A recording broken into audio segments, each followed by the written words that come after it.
I just finished an evening session at the Hippodrome behind me here, and it's the first time I've actually played in about 5 days. It was one of the evenings I'd organised, and I've just left after 2.5 hours. It was just it was just dire. It just started off as a table of short-stacked passive limpers, even though I just posted earlier today about how to play against limpers. Did okay. There was a good Reg Pro that I know quite well, who was sitting a couple of seats to my right. So not really many hands of note to actually say anything at all about, but actually when I played the Reg Pro, I did get into a 3-bet pot with him, which was actually quite interesting how it sort of panned out.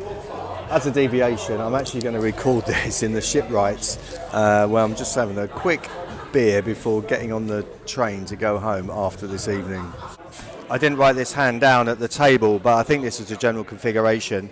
The Reg Pro, he opens 10 under the gun +1. I think I was in the hijack with 9s. So I actually decided to 3-bet him here, only to 3.5x, which is less than what I'd normally do because he's a good player. I'm just going to get a load of calls if I potentially flat here. He comes around and he does put in the call. The flop comes down Queen 10 5 flush draw, I think it was. So I've only got showdown value here. He checks in turn, and I just put in a range C bet. His range here when he calls, hands like Ace King, Ace Jacks. I doubt if he's got a flush draw.